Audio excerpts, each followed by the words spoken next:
I've spent years talking to people about money, and there's one pattern I see over and over again. Most people think financial stability comes from earning more money or being some kind of expert at picking stocks. And yes, those things can support your finances, but for most people, I believe that long-term financial stability actually comes down to one skill. The skill I am talking about is called lifestyle deflation. Lifestyle deflation is your ability to intentionally and consciously reduce your personal consumption and expenses. I actually believe there are two types of lifestyle deflation. The first type is the type that you're basically forced into, right? If you have no money, no credit, no other options, limited resources or no resources, you have no choice but to deflate your lifestyle because you can't pay for things, you can't afford it. In this video, what I'm focusing on is the second type. The second type of lifestyle deflation is the one where you are in control. Why do I care so much about this skill and think it's so important? It's because life is rarely going to be predictable for the long run. Unfortunately, layoffs happen. Industries and companies change. People get sick. Sometimes people need to leave a toxic job or a toxic relationship. Now, on a lighter note, sometimes people want to take sabbaticals. People want to have a career change. Sometimes people want to step away from their job and launch a business. There are many ways your life can be turned upside down, whether it's for negative reasons or positive reasons. But if your lifestyle requires you to be earning the highest income that you've ever earned, it takes away your flexibility. It's hard to have financial peace of mind, or any peace of mind for that matter, because you become dependent on earning the same amount. And that's why I think that this skill of being able to deflate your lifestyle is so powerful. It gives you control of your financial life. So in this video, I'm going to cover the ins and outs of lifestyle deflation. I want you to understand what it takes to learn this skill, as well as when you should be using it strategically to accelerate your financial goals. Then I'll wrap the video up with the more practical side of how you can start implementing this skill in your life. Plus, as a bonus, I'm going to share 3 examples that I have personally done to deflate my lifestyle over the past year that has freed up over $600 per month in my budget. In my own personal experience, I've had to deflate my lifestyle a few times because of necessity, because I was forced into it. And those were the worst times ever. Like this one time where my rent in back-to-back years increased $500 in total. And it's not like my income increased $500 more in that span. So I was forced to deflate my lifestyle in other ways. Now, I can also tell you from personal experience that there are times I proactively deflated my lifestyle to help me accelerate towards other goals. And those were the best times because I felt in control and it opened up the doors to other things. For example, when I made this career shift working in tech to going back to school, becoming a certified financial planner, and starting this YouTube channel. In order to have this runway to start my business, I buckled down. I deflated my lifestyle and I stacked up a whole bunch of money, both for my emergency fund and my savings, and also to fund my new business venture. If you have the ability to deflate your lifestyle, it can lead to a lot of other wonderful things in your life. It feels way better to deflate your lifestyle when you want to versus when you have no choice but to. What I want you to know is it's not about living small or going backwards or being extremely cheap or frugal. It's really focused on intentionality. So let's get a little bit into the weeds. What is lifestyle deflation and what does it look like? As I mentioned earlier in the video, it is your intentional ability to basically lower your cost of living. Now, the reason you would do this is it lowers your financial pressure and actually frees up resources. It frees up your money for other priorities, all while protecting your quality of life. I want you to understand this now. It's very different from being in survival mode with a scarcity mindset. Lifestyle deflation might look very similar to that, right? Where you are spending less, reducing your costs, etc. But again, survival mode and scarcity thinking is a result of being forced into that. So to truly understand this skill, I want to cover 3 quick key aspects of lifestyle deflation. The first is purposeful intent. This means you're not making changes and deflating your lifestyle randomly just because, and you're not doing it out of survival mode. You're making changes for a reason. You have a why behind it. Is it because you want to build up your emergency fund? Is it because you want to plan for an earlier retirement? Whatever it is, you want to have purpose behind why you are making these changes to your lifestyle costs. The second key aspect is that you proactively make adjustments. What I don't want you to do is theoretically say, okay, next month I want to spend less on food. If you just think that and make that a goal, it's going to be hard to actually follow through and ensure that it happens if you don't have a good system in place and if you're not tracking it. And finally, I think a key aspect of this skill is that it is used strategically and oftentimes temporarily. I want you to use this skill strategically because you are trying to reach a specific goal, because you want to improve different money behaviors. Because what I've seen is if you go into this because you want to be extremely frugal and cheap indefinitely for the rest of your life, oftentimes what happens is you don't allow yourself to inflate your lifestyle even when you have the resources for it. So when does it make sense to use this skill? These are a couple examples. 1, if you don't have an emergency fund, this is a great time to deflate your lifestyle, free up some money on a monthly basis, and direct that money towards your emergency fund.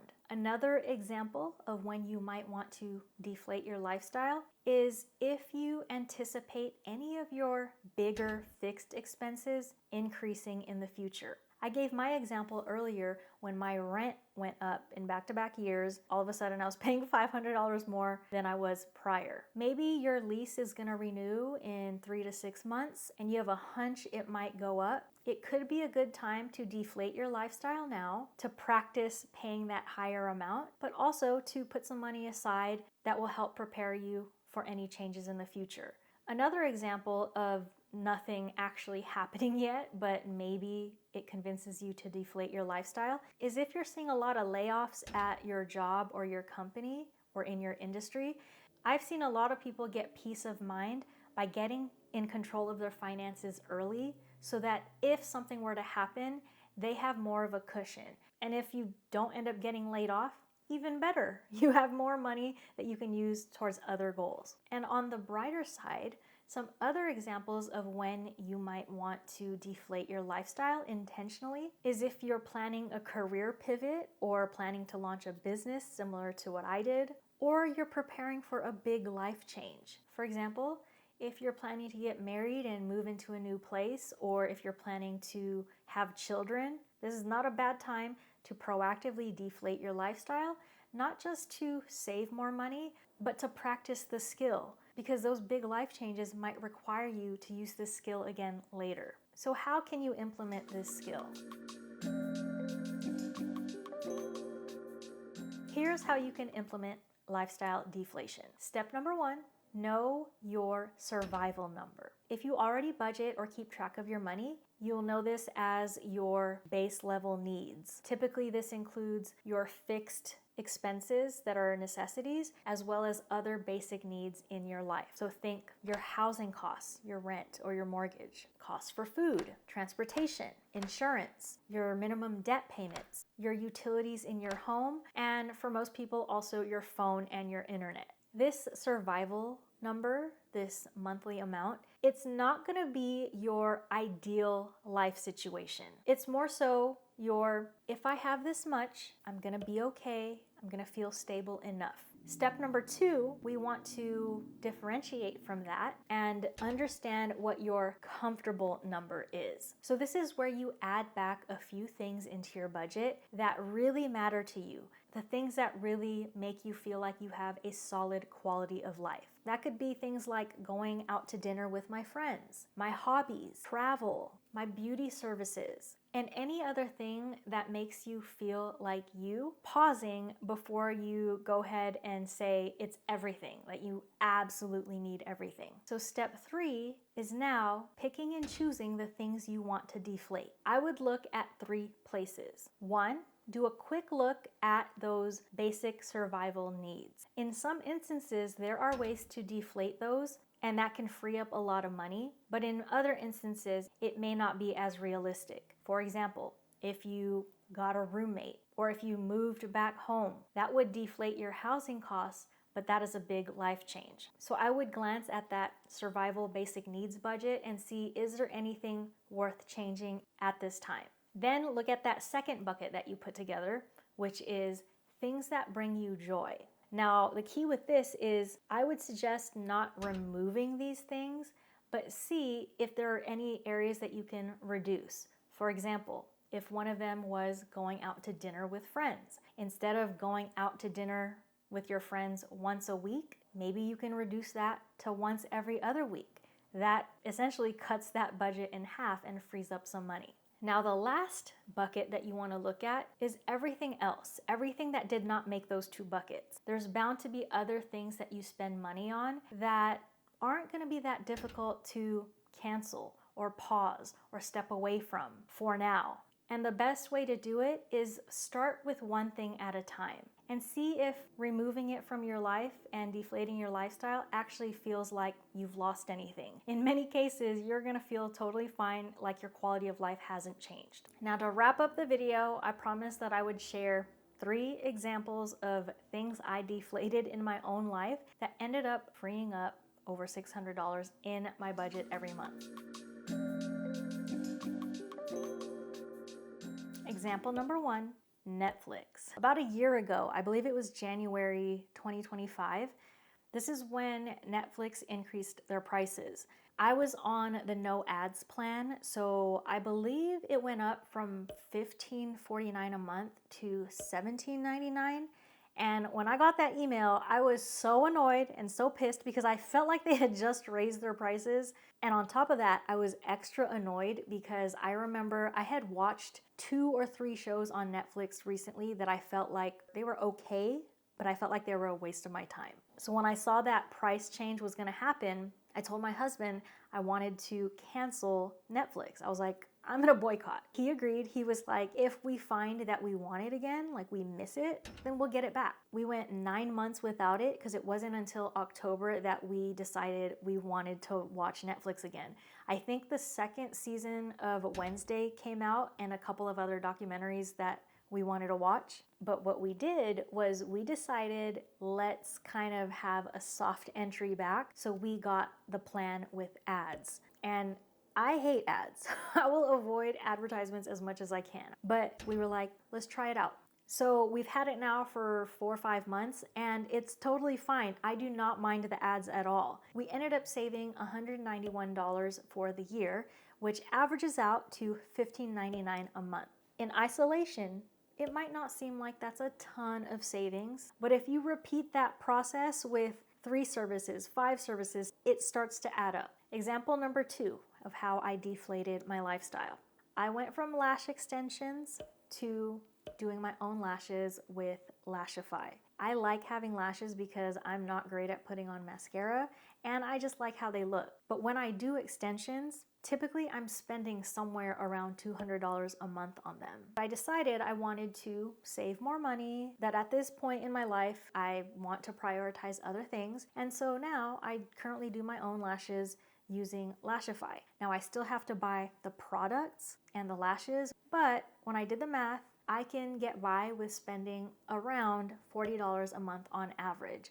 So even though I'm spending on my supplies, freed up $160 a month. Finally, the biggest one of the 3 examples is a change that both my husband and I decided on. So the gist is, we used to do meal kits for most of last year. We would do 3 dinners a week that would get delivered to us, and we'd cook them. It saved our energy in trying to decide what to eat and what to cook. And it was also nice because the cost was predictable. But the thing was, obviously we had to buy groceries for our other meals. We ended up spending somewhere around $700 a month. So it's not unreasonable, but we still felt like this amount was pretty high for just the 2 of us, and that we could easily reduce our grocery budget. So we decided to cancel the meal kits and figure out a way where we can plan our meals, and it's not going to take any extra time or energy, and we can buy a lot more groceries in bulk, and it ends up being a lot cheaper than the meal kits and doing groceries. So in doing this for just a month, we've gotten our food/grocery budget down to about $500 a month, which means we have saved $468 a month and freed that amount up. So these are my examples. I'm not saying that everybody watching this can free up that amount or more in the blink of an eye. It really depends on your financial situation, what your income is, what your expenses are, and how much discretionary income you have. But the reason I'm sharing my examples with you is that I want you to know that these are thought processes I have to have on a regular basis to make sure that I'm being intentional with my money. So while your numbers might look different, the skill is the same, and what it can open up is the same. Lifestyle deflation doesn't mean you're going backwards in life. It's really making you more intentional with your money and setting yourself up for a stronger financial future. If you have any good examples of ways that you've deflated your lifestyle, I would love to know in the comments. And until next time, peace out.